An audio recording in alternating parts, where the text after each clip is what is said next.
কাঁচা আমের খোসা সহ আচার অনেকে বাসায় তৈরি করতে ভুল করে থাকে, তবে আমার দেওয়া কয়েকটা টিপস যদি আপনারা ফলো করেন তাহলে আচার গলে যাবে না, একদম গোটা গোটায় থাকবে, স্বাদে এবং দেখতে দোকানে কেনা আচারের মতোই হবে। এভাবে আচার তৈরি করে ফ্রিজে রাখার ঝামেলা ছাড়াই বাইরে রেখে সারা বছর আচার খেতে পারবেন। আজকে আমি 5 কেজি আমের আচার করব। আচার করার জন্য আমি আম গোল টুকরো করে কেটে নিয়েছি, আপনারা আপনাদের পছন্দ অনুযায়ী কেটে নেবেন। এখন দিয়ে দিব পরিষ্কার পানি, দিয়ে দিব 1 কাপ পরিমাণ লবণ দিয়ে এই পানির মধ্যে আমি আম 6 ঘন্টা ভিজিয়ে রাখবো। 3 ঘন্টা পর এখন আমি আমের মধ্যে দিয়ে দিব গোলানো চুনের পানি। আপনাদের মনে প্রশ্ন আসতে পারে লবণ পানির মধ্যে কেন আম ভিজে রেখেছি, এতে আমের ভিতরে ভালোভাবে লবণ ঢুকবে, চুন দিলে আম গলে যাবে না। 6 ঘন্টা পর পানি থেকে উঠিয়ে পরিষ্কার পানি দিয়ে ধুয়ে ফ্যানের নিচে রেখে ভালোভাবে আমের পানি শুকিয়ে নিয়েছি। খেয়াল রাখবেন একটুও যাতে আমের গায়ে পানি না থাকে। এখন আমি আচারের জন্য একটা মশলা রেডি করে নেবে। এখানে 5 টেবিল চামচ সাদা সরিষা, 5 টেবিল চামচ লাল সরিষা, মিষ্টি জিরা 5 চামচ, মেথি 5 চামচ, 5 ফোড়ন 5 চামচ, জিরা 5 চামচ, শুকনো মরিচ 20টা নিয়েছি। এবার সবকিছু একসাথে হালকা ভেজে নিব। আমি এখানে 20টা তেজপাতাও নিয়েছি। ঠান্ডা হলে একটা ব্লেন্ডার জারে ব্লেন্ড করে নিব। আচার তৈরি করার জন্য আমি চুলায় একটা বড় হাঁড়ি বসিয়ে দিয়েছি। এখন দিয়ে দিব তেল।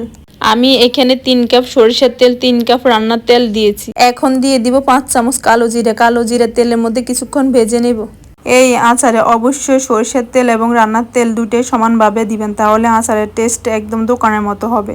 তেল গরম হয়ে গেছে, এখন আমি দিয়ে দিব আম তেলের মধ্যে আমি কিছুক্ষণ ভেজে নেব, আমের কালার চেঞ্জ হওয়া পর্যন্ত। আমার আম ভেজে নেওয়া হয়ে গেছে, আমের কালার চেঞ্জ হয়ে গেছে। এখন আমি দিয়ে দিব 3 টেবিল চামচ পরিমাণ আদা বাটা, 3 টেবিল চামচ পরিমাণ লবণ, 3 টেবিল চামচ পরিমাণ হলুদ গুঁড়া, 3 টেবিল চামচ পরিমাণ মরিচ গুঁড়া।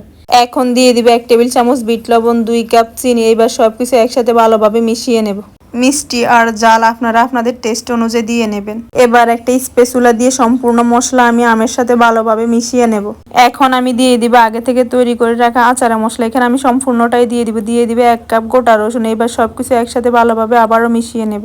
আমার মিশিয়ে নেওয়া হয়ে গেছে। এখানে আমি 1 কাপ পরিমাণ ভিনেগার দিয়েছি। ভিনেগারের ভিডিও নেওয়া হয়নি, আমার মোবাইলে চার্জ ছিল না।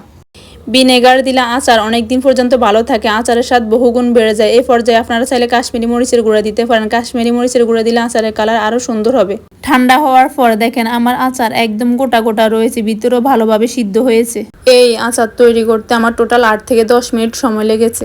এখন একটা কাঁচের জারের মধ্যে দিয়ে দিব সামান্য পরিমাণ সরিষার তেল। নিয়ে নিব আচারগুলো। আপনারা অবশ্যই কাঁচের জারের মধ্যে আচার রাখতে চেষ্টা করবেন, এতে আচার অনেকদিন পর্যন্ত ভালো থাকবে।